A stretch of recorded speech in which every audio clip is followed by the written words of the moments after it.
पहली कहानी के अंत में रतन मंजरी ने कहा, राजन, राजा विक्रमादित्य का सिंहासन इसलिए इतना पवित्र और शक्तिशाली है क्योंकि वह ऐसे गुणी और पराक्रमी राजा का है।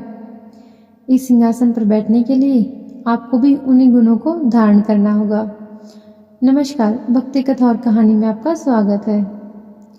अगले दिन जैसे ही राजा भोज ने सिंहासन पर बैठना चाहा तो दूसरी पुतली बोली, जो राजा विक्रमादित्य जैसा गुणी हो, पराक्रमी हो, यशस्वी हो, वही बैठ सकता है इस सिंहासन पर। राजा ने पूछा, विक्रमादित्य में क्या गुण थे? पुतली चित्रलेखा ने कहा, सुनो। एक बार राजा विक्रमादित्य की इच्छा योग साधने की हुई।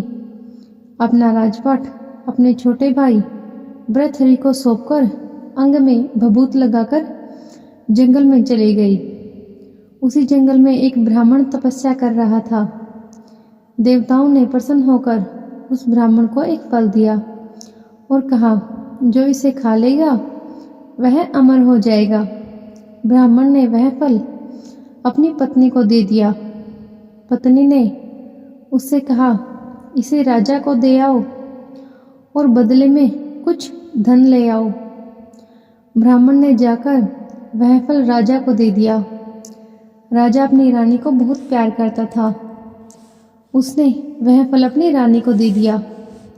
रानी का प्रेम शहर के कोतवाल से था। रानी ने वह फल उसे दे दिया। कोतवाल एक वेश्या के पास जाया करता था। उसने वह फल वेश्या को दे दिया। वेश्या ने सोचा कि मैं अमर हो जाऊंगी तो भी पाप कर्म करती रहूंगी। अच्छा होगा कि यह फल राजा को दे दूं। वह जिएंगे तो लाखों का भला करेंगे। यह सोचकर उसने दरबार में जाकर वह फल राजा को दे दिया। फल को देखकर राजा चकित रह गए। उन्हें सारा भेद मालूम हुआ तो बड़ा दुख हुआ। उसे दुनिया बेकार लगने लगी। एक दिन वह बिना किसी के कहे सुने राजघाट छोड़कर घर से निकल गए। राजा इंद्र को जब यह मालूम हुआ तो उन्होंने राज्य की रखवाली के लिए एक दूत भेज दिया। इधर जब राजा विक्रमादित्य की योग साधना पूरी हुई तो वह लौटे। दूत ने उन्हें रोका।